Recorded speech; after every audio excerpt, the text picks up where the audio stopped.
partir de este momento, los invitamos a formar parte de esta mesa donde se componen y descomponen los problemas del país. RCR presenta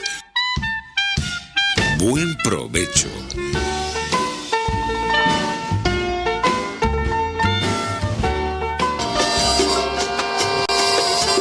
La voz de la diáspora en Buen Provecho con el profesor Tomás Páez.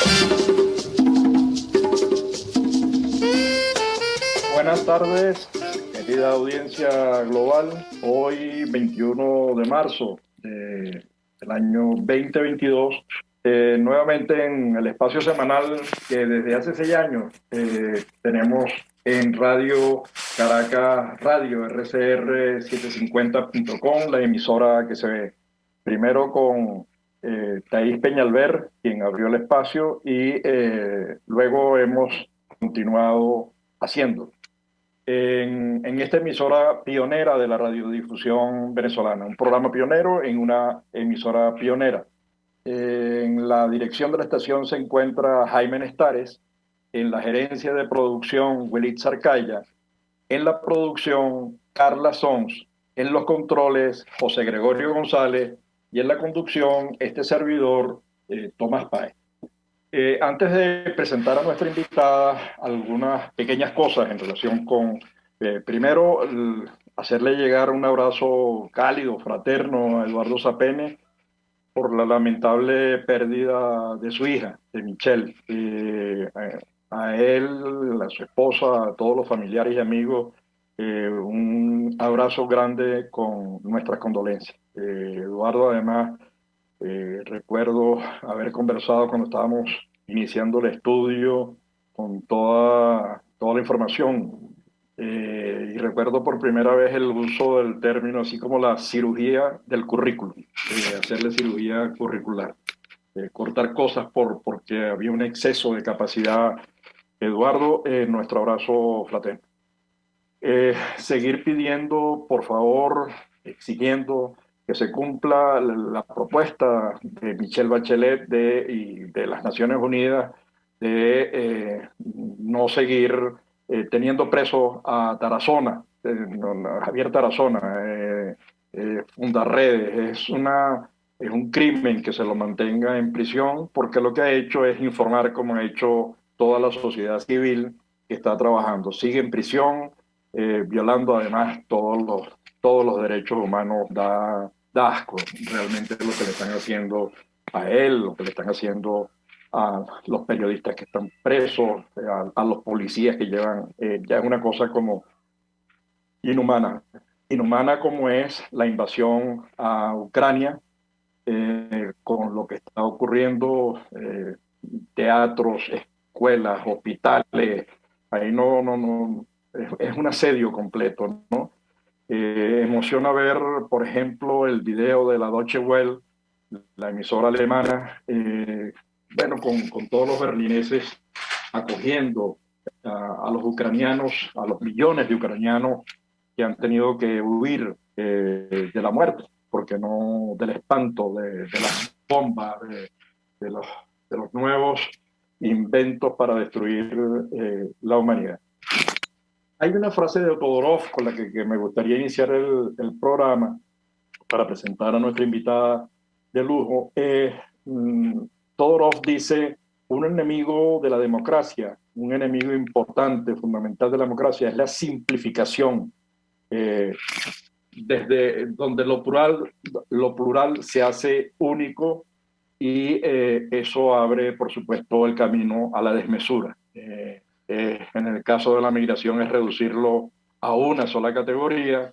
La migración y el refugio es un tema muy complejo, tiene muchas variantes, tiene muchos aspectos, y de eso vamos a conversar con Cristabel Cartaya. Cristabel Cartaya es sociólogo de la Universidad Central de Venezuela, máster en Cooperación Internacional y Estudios Latinoamericanos, es vicepresidenta de la organización Benactiva, que trabaja con los temas de integración de migrantes y refugiados en, además, un país como Perú. Perú es el segundo país de destino de los venezolanos, de acuerdo, de la diáspora venezolana, de acuerdo a los datos oficiosos bueno, oficiales, digamos, de lo que hace ACNUR, hay como 1.200.000, pero datos no tan oficiosos, hechos por investigadores de distintas universidades, entre ellas la del Pacífico, la Montoya, en Perú,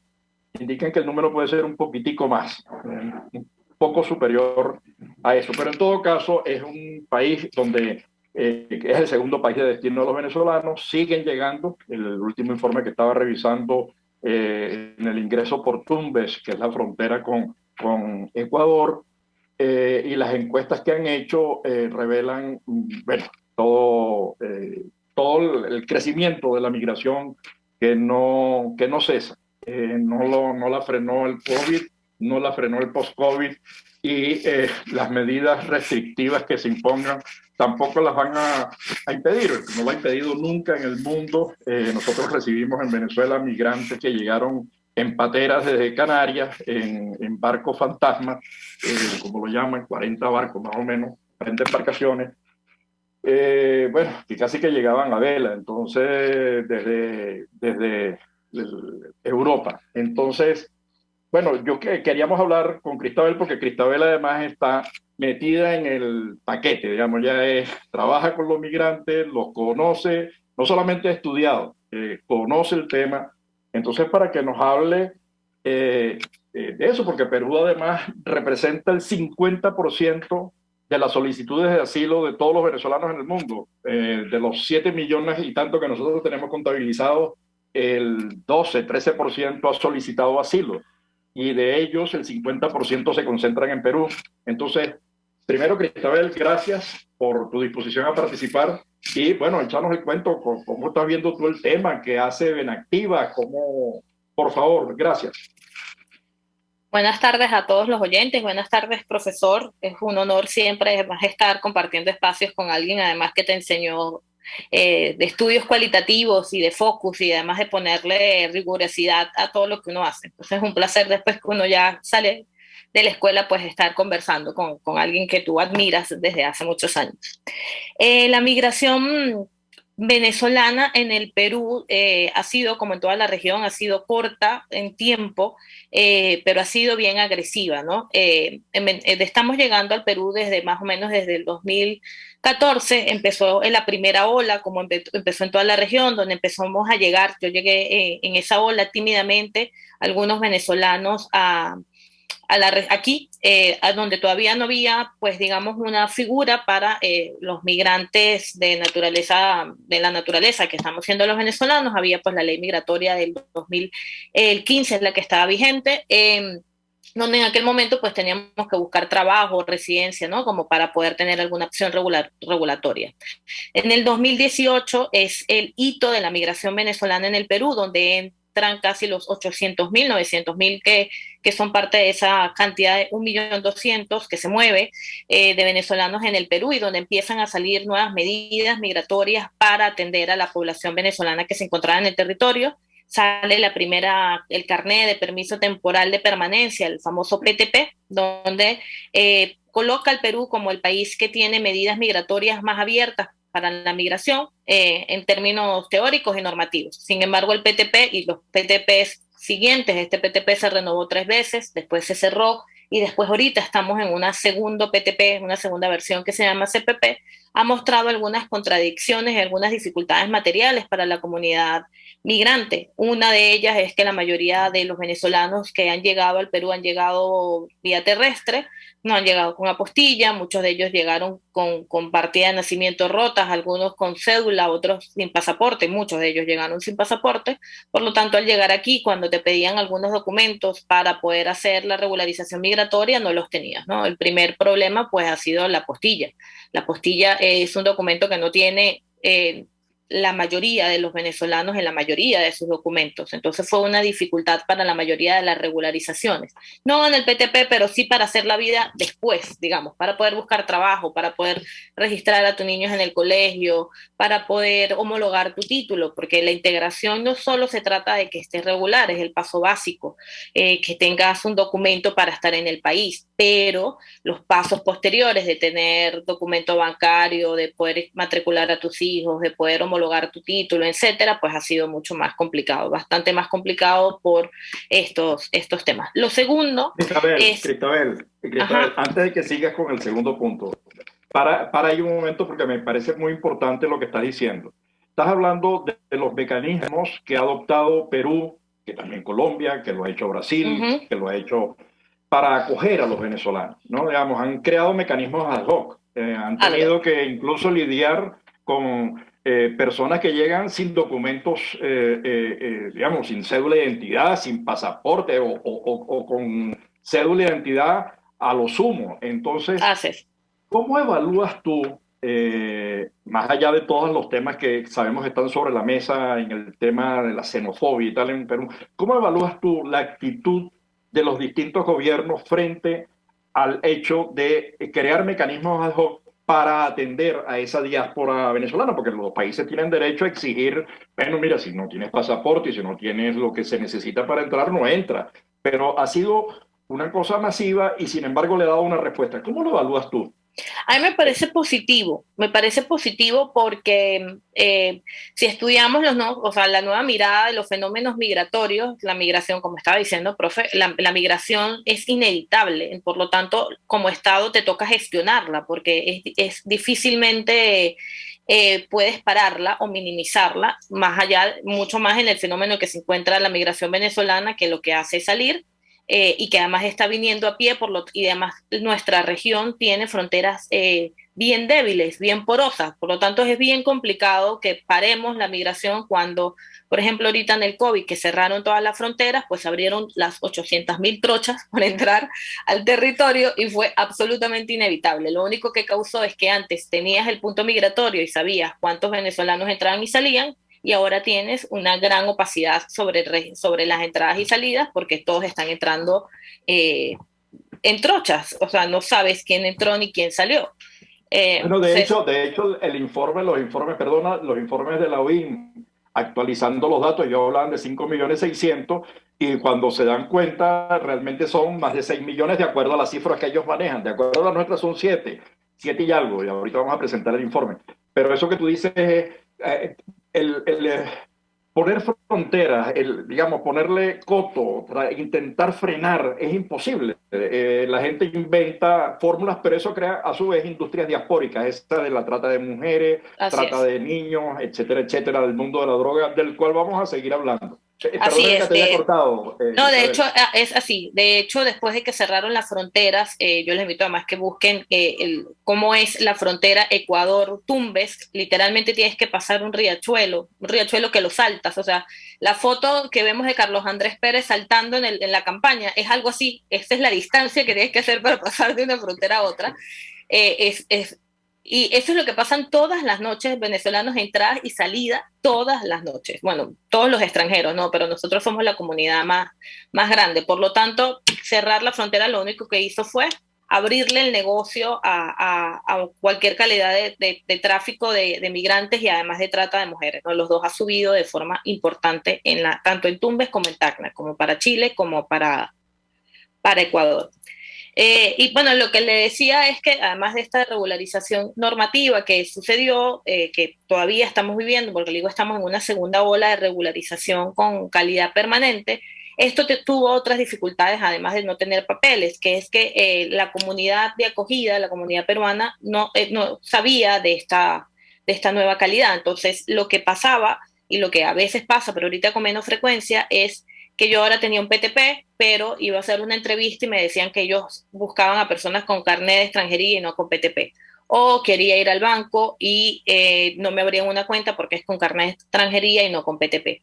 O quería comprar un chip para el teléfono y un poco más de lo mismo. Entonces, ciertamente, tenías papeles, pero los papeles no te permitían tener alguna integración dentro del país. Y lo que todavía existe, que es una gran dificultad, es que según la ley de salud del Perú, tú solo puedes tener acceso al SIS, que es el Sistema Integrado de Salud, que sería nuestro seguro social, si tienes carnet de extranjería. Por lo tanto, todas estas personas que llegaron desde el 2018, ya sean refugiados, como dicen, tenemos la mayor tasa de solicitantes de refugio, o los que tienen permiso temporal de permanencia, que son los que más, los que tenemos carnet de extranjería somos los que menos, estamos como un 12% del total, no tienen acceso al sistema de salud gratuito. Y eso es un gran problema para la población migrante, porque la mayoría, como sabemos, viene por dificultades en Venezuela de acceso a la salud, de poder comprar medicinas, de poder atenderse enfermedades crónicas subyacentes que venían desde el país.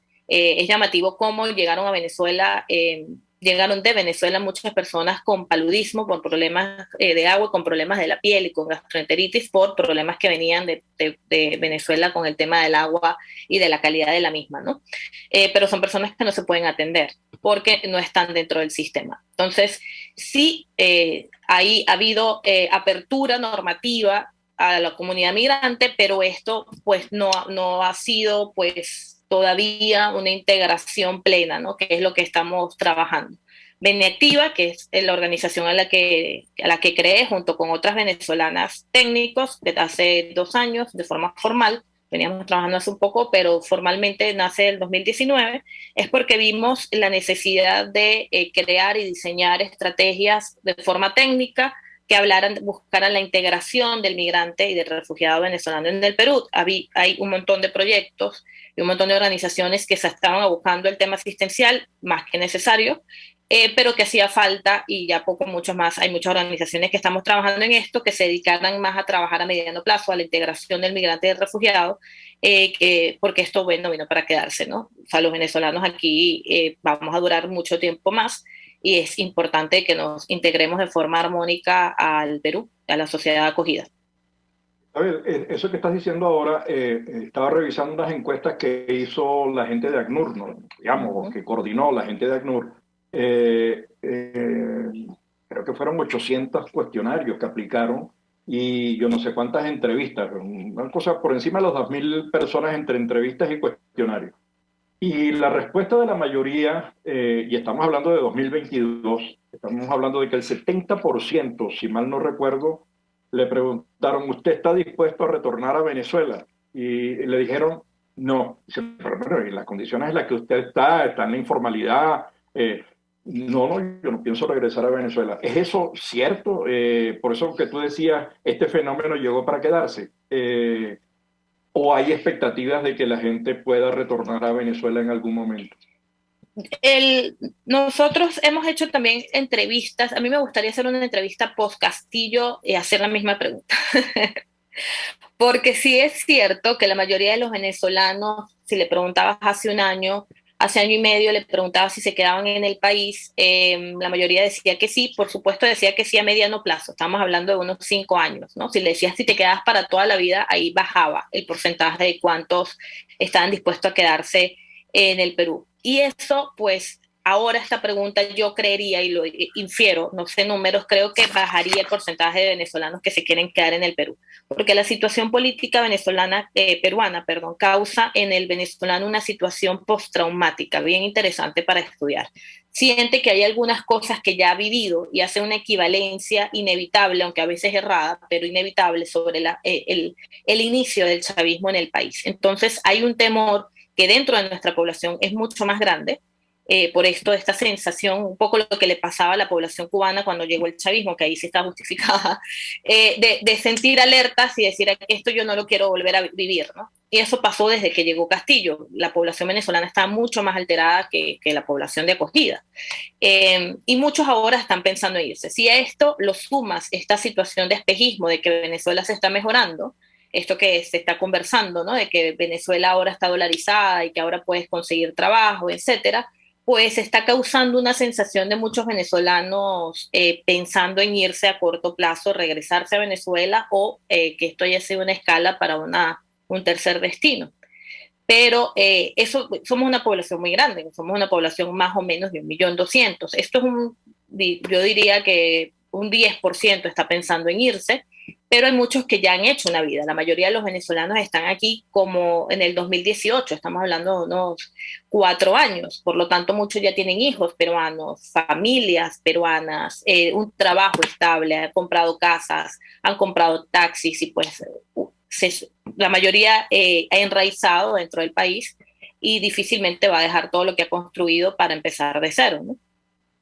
Ahora, esa decisión o el temor por las decisiones, por haber ganado Castillo, pero además no solamente por eso, porque es que parte del equipo de Castillo está también gente que venía de Sendero Luminoso, ¿no? Entonces hay, sí. ¿cierto? Y luego ha habido, yo no sé, como cuántos cambios de gobierno en pocos días, en pocos meses, ¿no? Desde que llegó. Hay 4 gabinetes, sí. Por eso. Sí. Entonces, ahora la gente está, lo que uno constata es que hay unos reordenamientos y unos movimientos migratorios. Por ejemplo, parte importante de la gente que se ha ido a Estados Unidos utilizando a los coyotes, de esos 100,000 que han ingresado en el último año, parte importante de ellos proviene tanto de Perú como de Ecuador. Entonces, el querer irse no necesariamente significa retornar a Venezuela, porque las tasas de retorno, incluso yo lo he escuchado en gente que está sintiendo la misma en Argentina, ¿no? Que tampoco, como tú bien decías, no es equiparable, son dimensiones distintas, pero hay un post-trauma muy fuerte y la gente duda. Entonces, yo siento que hay mi percepción y más los datos que te digo, la encuesta se acaba de hacer ahorita, en 2022, en enero, creo que fue la cosa. La gente está diciendo no regreso y estamos hablando de porcentajes que son similares a aquellos que nosotros encontramos en el estudio del año 2014-15. Algo así como que el 80% no pensaba en regresar a Venezuela, lo cual hace que vivamos, como tú dices, estos llegaron para quedarse, hoy tienen trabajo estable, han comprado casa, la han pasado muy mal y luego han resuelto, tienen hijos, están estudiando. Eso habla más bien de una nueva geografía de Venezuela, es decir, ya Venezuela tiene el estado más grande de Venezuela, por ponerlo en comillas, es la diáspora. La diáspora equivale hoy a lo que era Venezuela en 1960, era la población de Venezuela en el año 1960. ¿Qué hacer? Porque ustedes tienen ante sí un trabajo muy grande. Por un lado, integración, y ustedes están participando en las jornadas de integración. Me gustaría saber en qué consiste, qué están haciendo, en lo que están pensando y que nos los diga. Y por otro lado, la preocupación por el tema Venezuela, es decir, es una doble dirección, porque la gente que está afuera pareciera que tiene una sobredosis del tema Venezuela. Hay una preocupación enorme, hay un deseo enorme de construir, de apoyar, de enviar remesas, de enviar medicinas, de enviar alimentos, porque bueno, hay una parte de la población, que es la mayoría, el 90 y tanto %, que no tiene con qué vivir, digamos, y gracias a las remesas que llegan, parte importante de la población puede hacerlo. Entonces, ¿cómo ves tú ese doble esfuerzo? Cuéntanos lo que están haciendo ustedes en integración con Benactiva y las jornadas de integración que están realizando y los servicios que prestan a los migrantes. Bueno, nosotros vemos la integración como esto, como varias aristas, ¿no? Que está como venía la regularización es un paso importante, pero también la inserción laboral, es decir, que tengan la posibilidad de trabajar en lo que les gusta y que tengan papeles para eso. Por lo tanto, estamos trabajando en programas de empleabilidad y en programas de ayuda para la homologación de títulos. Estamos trabajando en organización social, en empoderar a las organizaciones de base como la nuestra, otras organizaciones de base, y en crear espacios. Tenemos un proyecto llamado Venecentros, que es un proyecto que crea espacios de tecnología de información para que los venezolanos puedan conocer y hacer los trámites digitales que están dentro del país. Tenemos un call center que se llama 0800 Venezolanos en Línea, que es para venezolanos, que se llama De Pana que Responden, que es responder todas las dudas que pueden tener los venezolanos en términos migratorios dentro del país. Y además en todas estas actividades, que son diferentes proyectos, uno se llama Valiosos, otro se llama Benemprende, un programa de formación de emprendimientos, igual de empleabilidad, pero de autoempleo.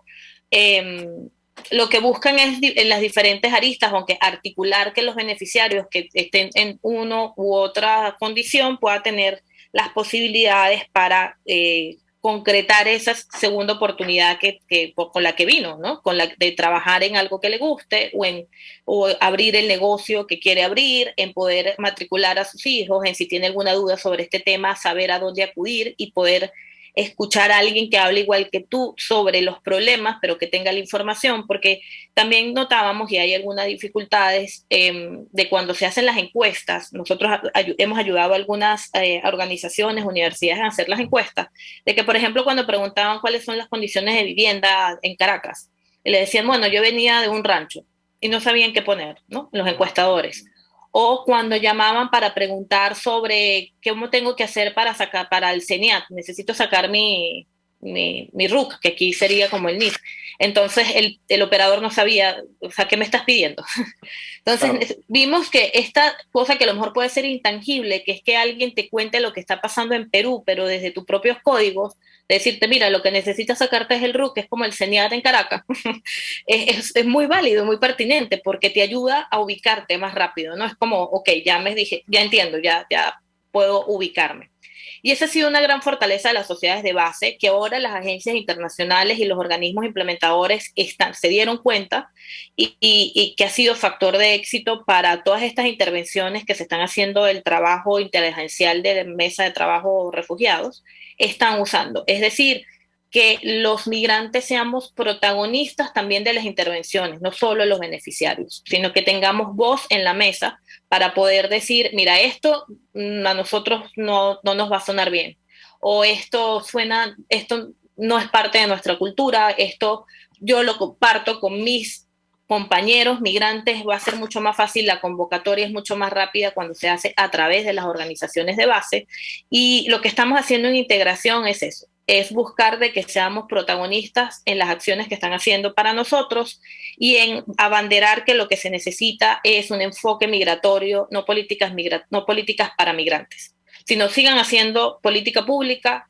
sigan haciendo intervenciones, municipalidad, nacional, lo que sea, y lo que tiene que hacer es un enfoque migratorio. O al menos eso es lo que desde mi espacio además intento formar, así como hemos hablado de enfoque de género, que también soy militante de ello desde hace mucho tiempo, y te das cuenta de que hay que tener singularidades para las mujeres porque tienen condiciones distintas, pues cuando los migrantes tienen condiciones distintas debido a cómo llegaron. Entonces no es que hagas una política distinta para nosotros, porque eso es lo que causa choque con la comunidad de acogida. El Perú es un país desigual que tiene grandes dificultades sin que nosotros hubiésemos llegado. Hay dificultades sanitarias, hay desigualdades importantísimas en la salud, en la educación, en el acceso a todos los derechos. Entonces, si se siguen hablando de políticas especiales para los que llegaron, pues las comunidades más desfavorecidas del Perú se resienten y se han resentido. Y tiene sentido y tiene ya razón porque hay muchos desasistidos. O sea, nosotros hemos ido como comunidad migrante, hemos ido a Puno, hemos ido a zonas alejadas como ayudantes, como voluntarios, a trabajar en jornadas de atención de poblaciones vulnerables, y vemos cómo en zonas del Perú no hay agua, no hay educación, no llega la medicina, por lo tanto ellos también hay una deuda social importante. Esto se paró. Por lo tanto, insistimos en que no sea como... Cristabel, estamos llegando al final de este segmento. Ya te envié el link para el segundo. Okay. Estás dejando cosas interesantísimas. La vinculación de las organizaciones de la diáspora con los ciudadanos, la credibilidad y la confianza que ellos generan en los ciudadanos, eso está produciendo un respeto de los organismos multilaterales que están trabajando con el tema migratorio. Estás hablando de la necesidad de una estrategia migratoria, nosotros lo llamamos estrategia de gobernanza, que se apoyen, pero de todas esas cosas y del emprendimiento y del tema de género vamos a hablar en el siguiente segmento. Así que a todos les pedimos se mantengan conectados, por favor. Cristabel conoce bien la realidad peruana, trabaja desde hace unos cuantos años con la diáspora venezolana allí, y creo que va a ser muy útil la información que nos va a proporcionar a lo largo del programa. Así que nos vemos en un ratico, después de que salgamos de publicidad.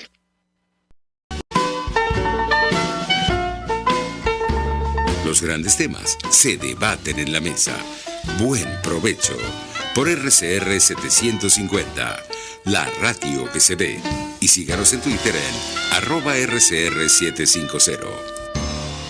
Sintonícenos a través de Periscope, @RCR750, la radio que se ve. Mis amigos, una empresa comprometida y responsable con su personal es una empresa segura, y Produzca es la compañía pionera en Venezuela que ofrece la mayor cantidad de equipos de comprobada calidad para garantizar la seguridad integral de toda la nómina industrial de cualquier empresa. El catálogo de Produzca es inmenso, todo tipo de guantes, cascos, accesorios y productos varios de protección para tu personal. Conoce más de Produzca en www.produzca.com. Produzca, seguridad en tu empresa de los pies a la cabeza. Una ventana para las propuestas y denuncias de las comunidades populares de Venezuela. Evelyn Martínez y la Red de Ciudadanos llegan debatiendo problemas y promoviendo soluciones. Es el Radar de los Barrios. Por la autonomía de los movimientos sociales que no pueden ser complementos de partidos o gobiernos. El Radar de los Barrios, de lunes a viernes, a partir de las 10 de la mañana, por RCR 750 AM. Contigo. Que les habla Eduardo Battistini de Primero Justicia. Una de las grandes enseñanzas que vamos a tener los venezolanos después de todo este proceso que estamos viviendo es a valorar cada vez más lo que tenemos en Venezuela. Porque hoy en día, por ejemplo, un venezolano que está afuera se ha ido acostumbrando a que los servicios públicos cuestan, se ha ido acostumbrando a que nada puede ser gratis, porque nada gratis es sostenible en el tiempo. Y yo espero y aspiro que cuando vayamos a Venezuela, la reconstrucción de nuestro país no solamente sea una reconstrucción física de la destrucción que ha hecho el chavismo en la infraestructura y en la economía venezolana, sino también vayamos a una reconstrucción de la forma de pensar y de cómo nosotros afrontamos el ser ciudadanos realmente en el marco de un país que necesita de una ciudadanía que colabore y que sea parte de la solución y no sea parte del problema. Contigo, solo por RCR, porque lo bueno une.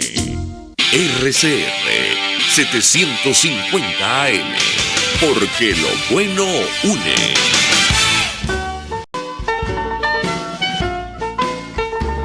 Escuchas Buen Provecho por RCR 750, la radio que se ve. Bueno, ya nuevamente en nuestro segundo segmento con Cristabel Cartaya, sociólogo de la UCB, con máster en el tema de la cooperación internacional y Latinoamérica, es vicepresidente de Benactiva en Perú, con una amplia experiencia en el área, como nos está demostrando a lo largo del primer segmento de la entrevista. En este segundo segmento hay cosas que yo quisiera como abordar, porque Perú siempre ha sido como un foco de preocupación con el asunto de la xenofobia, pero acaba de producirse un desplazamiento enorme de tierra en alguna zona de Perú, terrible, que ha producido desgraciadamente muertes, seres humanos desaparecidos, y bueno, entre escombros de las casas que se llevó el deslizamiento. Luego hay un alcalde, no recuerdo el nombre de quién, que ha tratado de impedir que los venezolanos que están haciendo lo que llaman el delivery, pues no llevar las cosas a las casas, tratar de enfrentarse a ellos, tratar de decir que eso no es un área en el que deben trabajar los extranjeros, cuando en realidad está ocurriendo en Argentina. Incluso hay aplicaciones ya desarrolladas para facilitar la inserción laboral a través del delivery, porque bueno, está resolviendo el problema del transporte, de llevar a la casa a gente que está haciendo teletrabajo, que tiene hijos y bueno, y que necesita atención. Está haciendo en España, donde hay muchos venezolanos también allí trabajando, afortunadamente, y generando los recursos con los que atenderse a sí mismos y a los dejados atrás. Entonces, son esas declaraciones que generan Y las asocio con un trabajo reciente del análisis de los medios, de los principales medios, de 4 grandes medios de comunicación en Perú: El Comercio, El Pueblo, si mal no recuerdo, y 2 más. No tengo todos los nombres en la cabeza, pero el tratamiento que se hace en las salas de redacción más bien parecieran orientados o cabalgan sobre prejuicios, descontextualizan la información. Entonces es importante hacer allí un esfuerzo. Entonces me gustaría saber cómo están pensando este tema de la información de los medios acerca del tema migratorio venezolano, y hasta dónde siguen pesando los prejuicios estos de que me va a quitar el empleo, de que me va a quitar... Te digo esto porque a mí me preguntan, por otro lado, me dicen: oye, pero los venezolanos que están en Perú están trabajando en la informalidad. Les digo: bueno, mira, el 75% del empleo en Perú se genera en el sector informal de la economía. Entonces, así es. Digamos, tú no puedes pretender que llegue cualquiera que llegue, cualquier migrante que llegue, lo más normal es que se inserte en el mundo donde la gente trabaja, que es en el sector informal de la economía. Entonces, pareciera que es un exabrupto decirlo, pero no, pero esa es la realidad. O están concentrados geográficamente en un eje como está concentrada la población peruana. Digamos, nosotros tenemos unos pequeños números en Tumbes, otros en Trujillo, otros en Arequipa, y el grueso en Lima, Callao, ¿no? Entonces... 80%, claro, la gran mayoría. Oye, esa es la población, digamos. Me acuerdo cuando yo conocí Perú, eran 20 millones de habitantes, 7 u 8 estaban en Lima, Callao. Es decir, estás hablando del 35-40% de la población. Entonces, sí quisiera esa reflexión sobre el tema de los medios, porque después lo voy a empalmar con el tema de la delincuencia. Entonces, no, está muy de la mano ambas cosas. El tema de la discriminación en Perú es diariamente menos de lo que creemos. O sea, si nosotros vemos en el día a día, los actos xenofóbicos o discriminatorios no son, digamos, un problema que incapacita a la comunidad migrante o refugiada. Sí hay prejuicios, por supuesto, de bando y bando, ¿no? Tenemos gran resistencia, por eso la integración tiene un componente sociocultural muy importante que hay que incluir dentro de todas las intervenciones que hacemos. Sin embargo, en Perú hay, y como está pasando también en la región, hay olas discriminatorias o xenofóbicas que están muy atadas con las crisis políticas o las campañas electorales del país.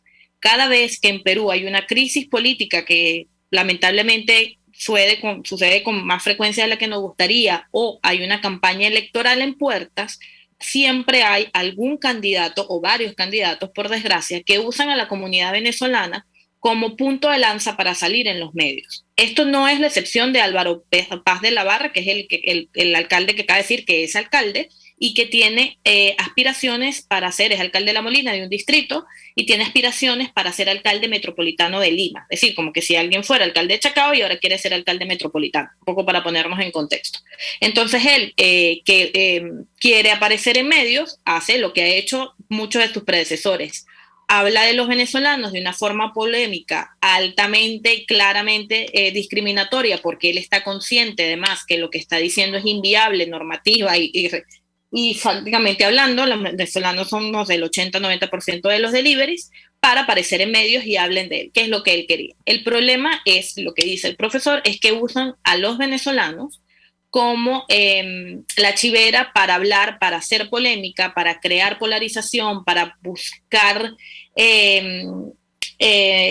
salsita dentro de los medios, conversación, y nosotros somos los afectados, porque bueno, están reforzando prejuicios muy dañinos, como el que además quiere profundizar, que es el tema de la delincuencia, ¿no?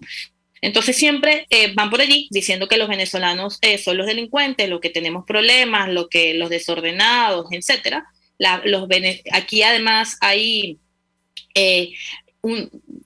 cuando hay un venezolano que comete algún delito, se dice venezolano comete delito, ¿no? Como que si, un poco equiparando, como que si su condición nacional fue lo que le da el talento para delinquir. Y nosotros en algunos proyectos que hemos hecho en conjunto con otras organizaciones, que se llamaba Pacto por la Integración, hicimos talleres con los periodistas para que entendieran que esto sonaba prejuicioso, porque ellos entendían que si decían extranjero roba era menos menos prejuicioso y menos discriminatorio. Y nosotros le hacíamos el ejemplo que si yo en un titular pongo negro roba, si le sonaba, no le sonaba discriminatorio, y decía, sí, eso suena horrible. Bueno, es lo mismo que pongas venezolano roba a negro roba. Estás categorizando a alguien por una característica que tienen otros más, en las cuales nos estás englobando cuando estás criticando a esta persona por lo que ha robado. Cuando además somos la minoría, me adelanto además lo que me va a preguntar. Los datos del Ministerio de Justicia señalan que el 1% de los denunciados en el Perú tienen nacionalidad extranjera, venezolanos. Hay alrededor de 1.000 venezolanos denunciados, 1.000 y algo. Estoy siendo bien gruesa con los números. Y, por ejemplo, mujeres venezolanas en algún penal son 76, 77 por allí. No llegamos ni a las 100 mujeres que delinquen. Y de hombres llegan a 1.000. También le voy a dar un dato bien interesante. La mayoría de las denuncias hacia los venezolanos no tienen que ver con delitos hacia la propiedad o hacia el humano, es decir, homicidios o robos, sino con violencia basada en género, violencia intrafamiliar, probablemente a otra nacional. Entonces, tenemos un problema de maltrato que en Venezuela solemos naturalizar o subestimar, es un tema que no hablamos tanto como gustaría, pero la delincuencia es bastante menor. Además, si revisamos en la mayoría de la región y en la mayoría del tiempo, es un porcentaje más o menos igual en todos los países a lo largo del tiempo, ¿no? Como 1%, que es muy poco. Cristabel, esos datos que tú estás manejando, hay un estudio atrás del Migration Policy Institute sobre este tema, diciendo que, en efecto, coincidiendo con lo que tú estás señalando, pese a que estamos hablando de que es 1.200.000, casi 300.000 venezolanos. Eso es las dimensiones del Estado, no sé, Aragua será, quizás un poco. Bueno, en Sí. Aragua está el Tren de Aragua, que por cierto se ha internacionalizado y tiene presencia también en Perú. Entonces, Totalmente. digamos, cuando ves, claro, porque es que en Venezuela la posibilidad de robar es muy pequeña al porcentaje de población que tiene recursos, y ese porcentaje además está blindado con guardaespaldas hasta más no poder, ¿no? Entonces, la posibilidad de robar está afuera, porque afuera es donde están los recursos, pero es que estamos hablando del Estado, de las dimensiones del Estado de Aragua. En el Estado de Aragua hay playas, pero también hay empresas, hay canales de televisión, hay malandros, por supuesto, hay planes, hay cárceles, digamos, hay de todo, igual que en una población de 1.200.000 venezolanos en Perú. Entonces, pareciera que el tema, se habla no solamente del Tren de Aragua, ahorita se habla de los coyotes que están por allí, han sido identificados en Perú, acaban de ser, sí, se llaman los coyotes, una banda, 4 o 5 personas que pusieron preso. Eso es verdad, digamos, no lo vamos a negar. Pero eso es un porcentaje muy pequeño. Pero es que, claro, es que volvemos a lo que hablábamos al principio, profesor. El fenómeno migratorio es inevitable y es un fenómeno que es social. Implica a toda la sociedad en su conjunto, y la sociedad en su conjunto tiene personas que delinquen. Eso es parte de la realidad. O sea, creer que el fenómeno migratorio es que solo se van a ir a tu país personas estudiadas, buenas, es creer un fenómeno migratorio aislado de la realidad y además bastante aporofóbico. Migra todo el mundo, migra el que estudia, migra el que necesita ayuda y migra el que tiene ganas de hacer daño. Como todo, como en todo país, como en todos los lugares, hay personas malas. Entonces, claro, que nosotros exportamos al Tren de Aragua, que son poquitos, pero que hace mucho ruido, es muy cierto.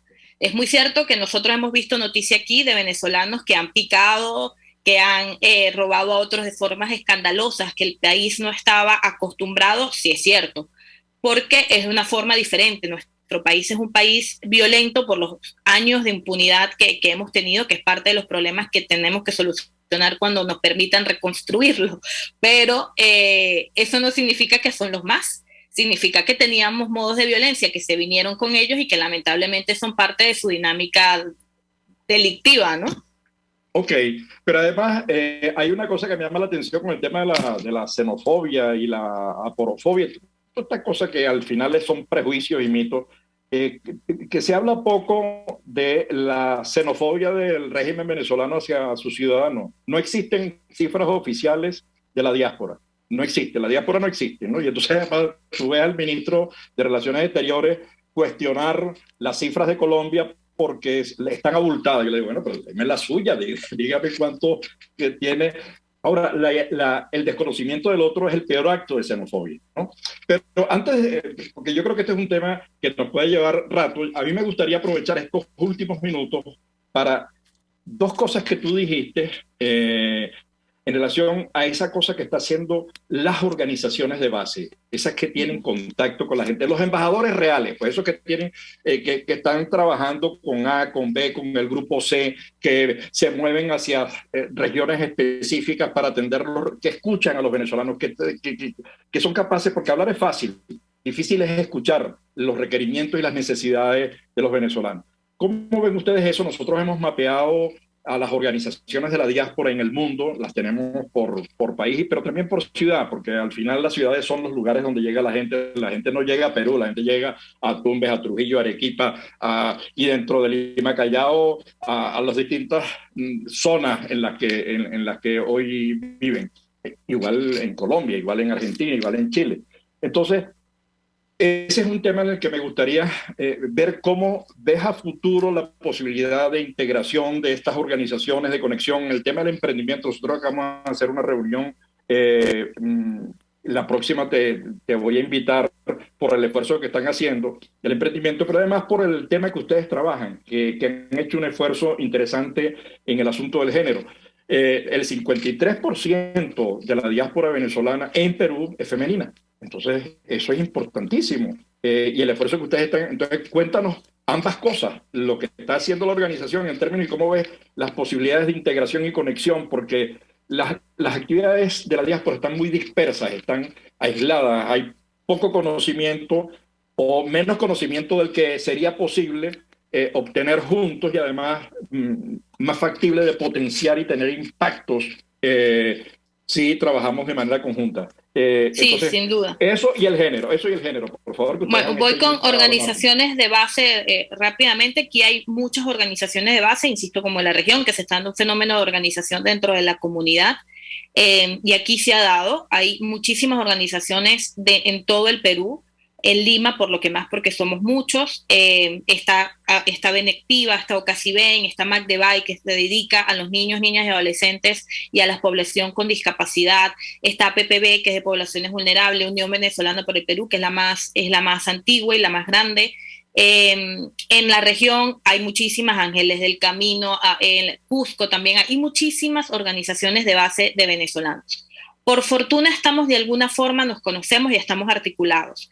Nosotros en el momento de la pandemia, tengo que decirlo además gracias a la embajada de la representación de Guaidó en el país, hizo un trabajo de ayudas alimentarias a la comunidad venezolana en ese momento y se basó en hacer un censo de la comunidad vulnerable y de identificar a los líderes comunitarios que estaban en todo el Perú para poder a través de ellos entregar las comidas.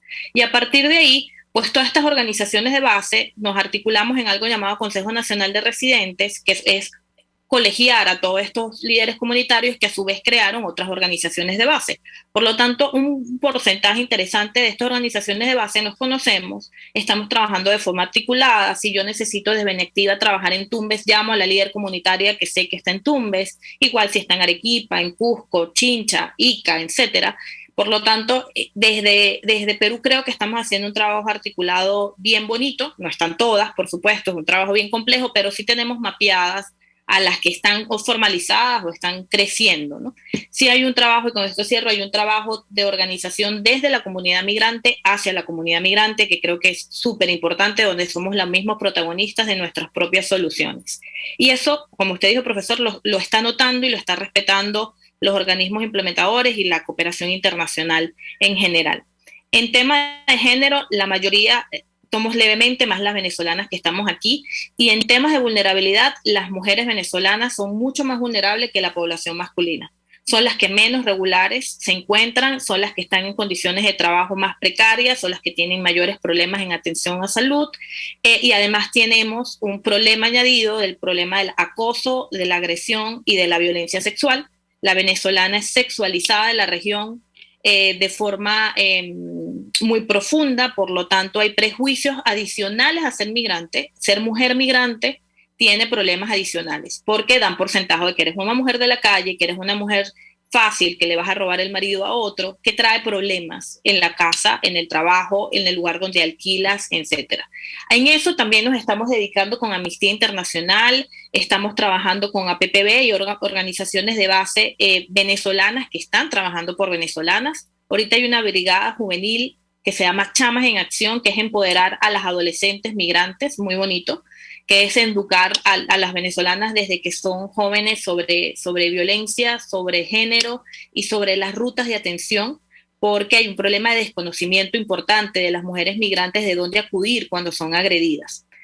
Un porcentaje importante de mujeres venezolanas dicen que han sido como mínimo acosadas en la calle, por solo hecho de ser venezolanas. Por lo tanto, hay un tema importante que estábamos trabajando, un tema grave que estamos trabajando, porque como le decía al principio, hay un enfoque migratorio y las mujeres, además de ser migrantes, tienen problemas adicionales simplemente por el hecho de ser mujer.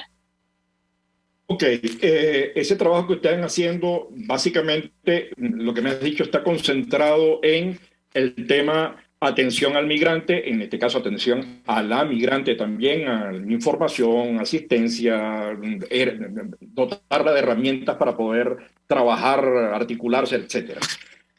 Estamos hablando de una dimensión. ¿Cuál es la otra dimensión? Porque quienes se han ido, que han dejado atrás a familiares, a hijos, a tíos, a padres, a abuelos, están enviando remesas, pero además se organizan pensando en qué hacer y cómo hacer, y desde donde están, sin necesidad de tener que retornar, y sin pensar en el retorno como decisión, como posibilidad siquiera, están trabajando por la reconstrucción de Venezuela. Hay un esfuerzo en ese sentido, porque yo veo que hay un conjunto de organizaciones que vienen haciendo investigación, por ejemplo, las universidades de La Montoya, la Pacífico, que vienen haciendo cosas, documentando. Hay instituciones que incluso apoyan con estudios lo que está ocurriendo allí. Esa articulación de la migración peruana, nosotros hemos entrevistado a los ingenieros, y los ingenieros nos dicen, que están organizados en Perú, nos dicen: a nosotros nos interesa mucho ver cómo desde aquí podemos participar en el proceso de reconstrucción de Venezuela, y están haciendo cosas. ¿Cómo están viendo ustedes esto?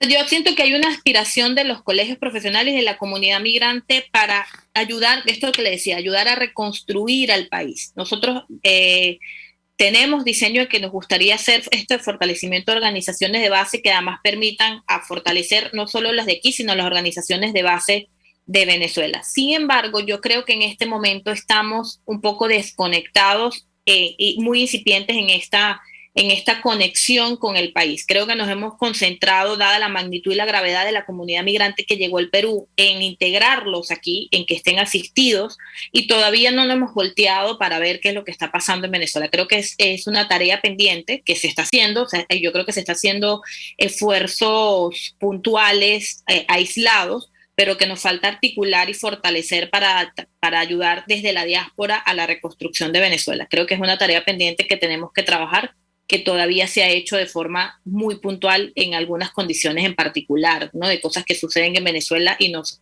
articulamos y ayudamos para ayudar al país, pero no de forma estructurada y estratégica para que tenga un impacto real. A ver, que esta vez ya hasta nos queda minutico. De verdad que primero agradecerte el esfuerzo que estás realizando junto a otros en pro de la integración de la diáspora venezolana en el Perú, en pro del conocimiento, en pro de la difusión, de la divulgación, de la documentación y de la denuncia de lo que allí ocurre. Y además el trabajo que vienes haciendo con el tema de las mujeres, ese que me parece que es fundamental, porque el grueso, por lo menos el 50% es femenino, pero en el caso de Perú es extremadamente superior, digamos, estamos hablando de 53 y alguito, ¿no? Entonces no es una cifra despreciable, y ese esfuerzo que ustedes están haciendo me parece importantísimo. Para cerrar, ¿qué le dirías tú a nuestra audiencia global de la diáspora?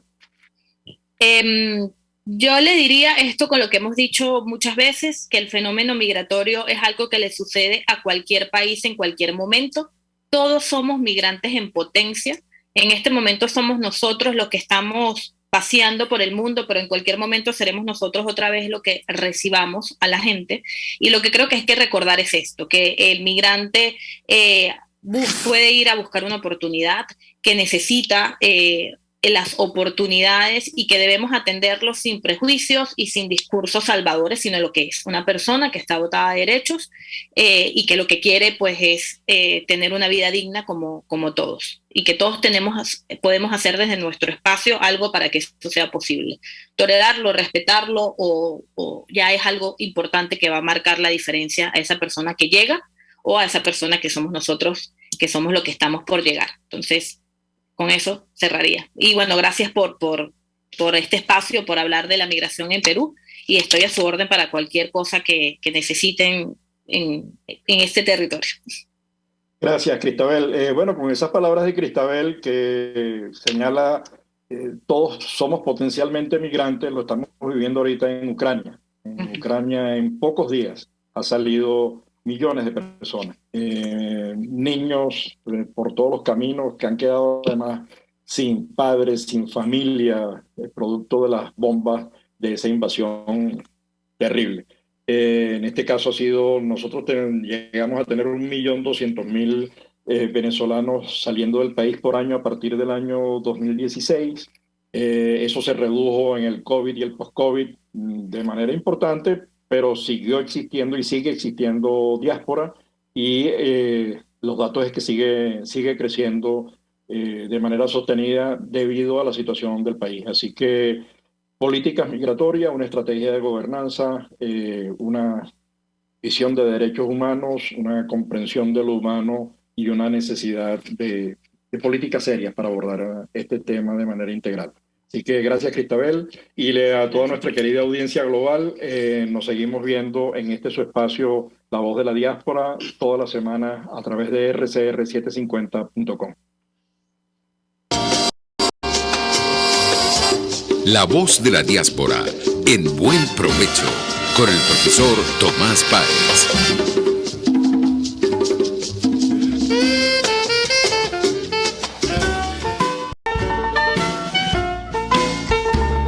RCR presentó Buen Provecho. Síganos en Twitter como @RCR750, la radio que se ve.